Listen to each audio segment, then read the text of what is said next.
Alô, meu irmão, minha irmã, seja muito bem-vindo a esse 37º dia da nossa mistagogia no caminho para Pentecostes, na companhia de São João Crisóstomo. Vamos ver o que ele vai nos falar no dia de hoje, principalmente a respeito do matrimônio.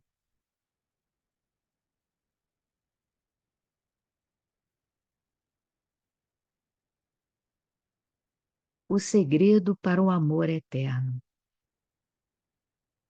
Você quer que a esposa obedeça como a igreja obedece a Cristo? Então, dê ela o mesmo cuidado que Cristo dá à igreja. Não recuse nenhum sofrimento, mesmo que você precise dar sua vida por ela e seja cortado em pedaços 10.000 vezes. Mesmo se você passar por tudo isso, ainda não terá feito nada como Cristo fez.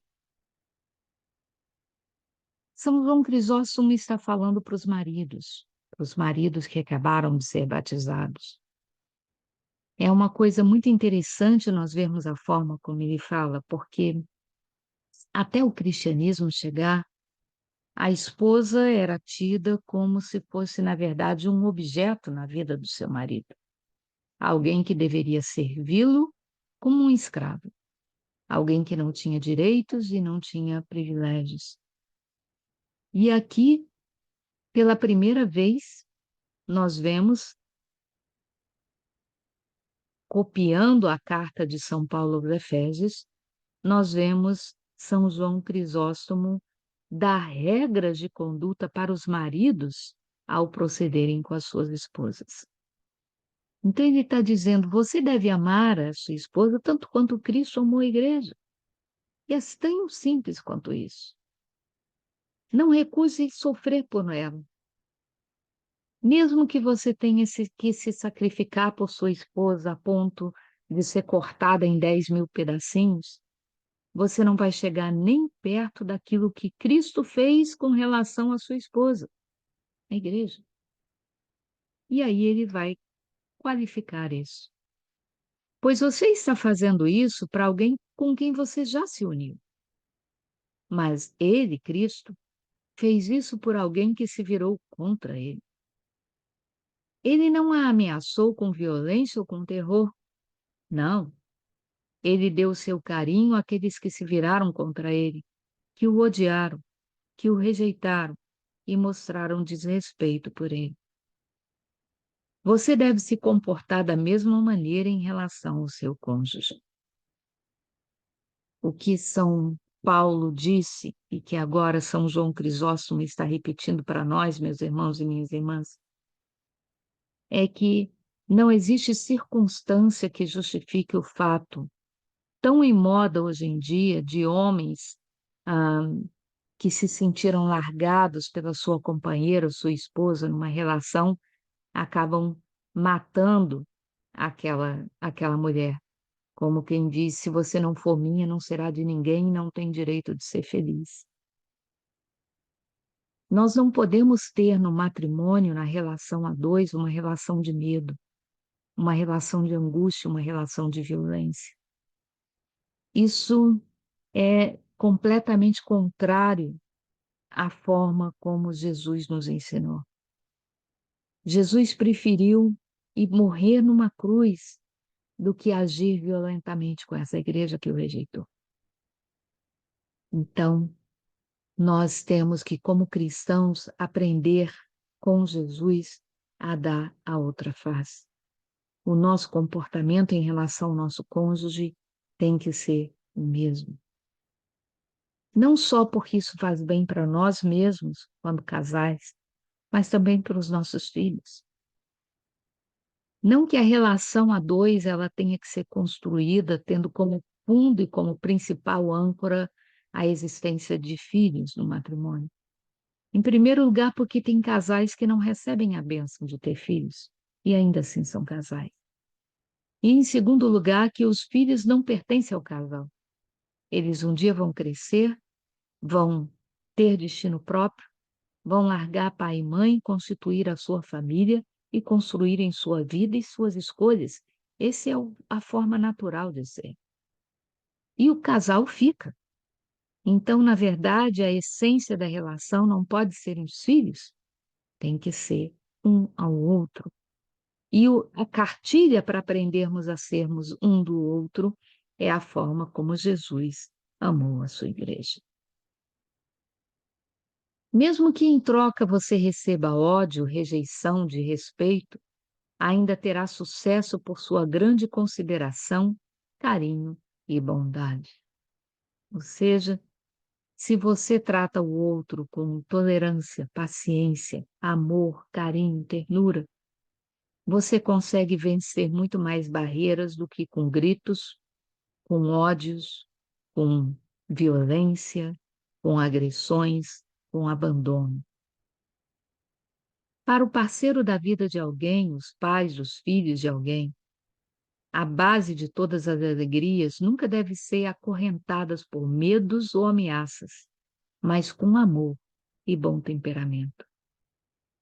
Que tipo de união seria esse, onde a esposa treme diante do marido? Que tipo de prazer teria o marido ao desfrutar o pavor que ele é capaz de despertar na sua esposa? Ou o fato de tratá-la como uma escrava e não como uma pessoa livre? Para o parceiro da vida de alguém, é necessário que haja comunhão, respeito e diálogo. Embora você deva sofrer qualquer coisa por conta dos seus cônjuges, não o reprima. Não tente transformar seu marido ou sua esposa num espelho do que você gostaria que ele fosse. Porque ele não é e não tem obrigação de ser o homem ou a mulher dos seus sonhos. Ele era um indivíduo, um ser único, criado por Deus, moldado por Deus, e não por você. Nós não temos o direito de transformar os nossos cônjuges num espelho dos nossos anseios e sonhos. Cristo amou a igreja e se entregou por ela, para que ele pudesse santificá-la, tendo-a purificado. Ou seja, Jesus se uniu em matrimônio com a igreja, não para sugar dela, mas para doar. Não para que ela o fizesse feliz, mas para que ele a fizesse feliz. Essa é a dimensão da diferença desse sacramento em relação a Cristo e a sua igreja. Essa esposa, a esposa de Cristo, a igreja, estava pura? Não, não pura. Ela tinha manchas, ela era feia, ela não tinha valor. Qualquer que seja o tipo de cônjuge que você tomar, você nunca terá uma esposa como a igreja é a esposa para Jesus Cristo, principalmente quando ele a assumiu. Você também não encontrará um cônjuge tão afastado de você como a igreja era afastada de Cristo. Mas nada disso, no entanto, Jesus usou como desculpa para rejeitar sua noiva. Ele a abraçou, ele a acolheu, ele a amou, apesar do ódio que ela sentia por ele, apesar da rejeição, apesar das manchas e da feiura do pecado que ela apresentava. Ela era tola, tinha uma língua maligna, e ainda assim ele se entregou por ela, como faria para uma esposa amada, doce, jovem, bonita e terna. Diante dessa realidade, Paulo nos diz: não se morrerá por um homem justo, muito menos ainda por um homem injusto. Mas foi exatamente isso que Jesus fez por nós. Ele morreu por nós enquanto ainda éramos pecadores. Ele não esperou que a gente se santificasse para morrer por nós. Então, meu irmão, minha irmã, você vai mudar aquilo que você não gosta na sua esposa, no seu marido, amando sua esposa e seu marido, apesar daquele defeito que você não gosta. E é o seu carinho, o seu amor e a sua ternura que vão estimular essa esposa ou esse marido a vencerem aquilo que os torna feios aos seus olhos. Embora esse fosse o caso, Jesus a levou, a tomou por esposa, a tornou bela, a lavou e não recusou dar a si próprio por amor a ela, a igreja. É assim que nós temos que amar nossa esposa, nosso marido. Para rezarmos então,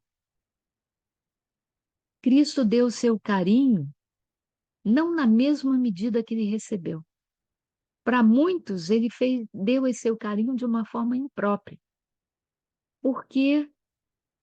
Porque aquilo que ele foi capaz de doar era incomensuravelmente maior do que aquilo que ele recebeu da igreja. Eu sou contadora. No amor e na relação a dois, não dá para viver de contabilidade. Quanto que você tem de débito, quanto você tem de crédito. Não. Há muito mais prazer em dar do que em receber.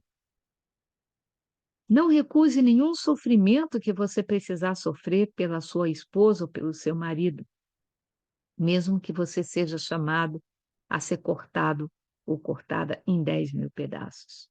Por quê? Porque nada disso se compara à forma como Jesus foi capaz de se entregar à sua esposa, a igreja.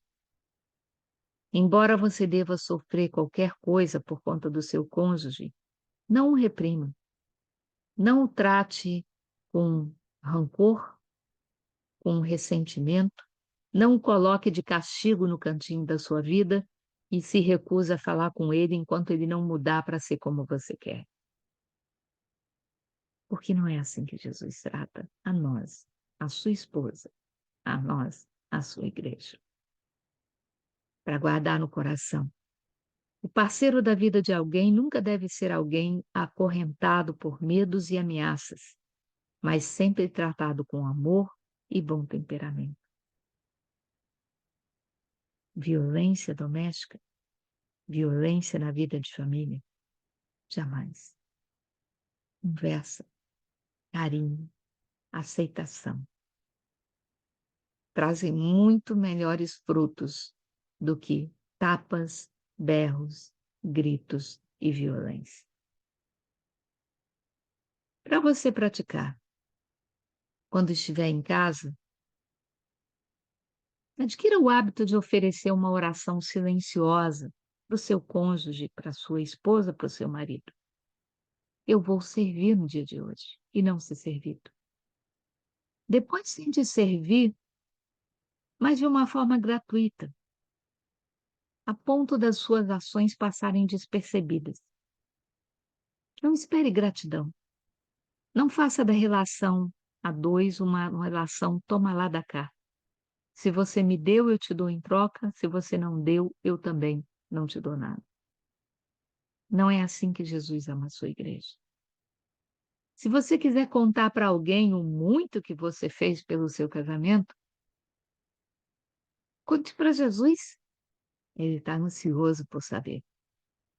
Amém? Nos vemos amanhã.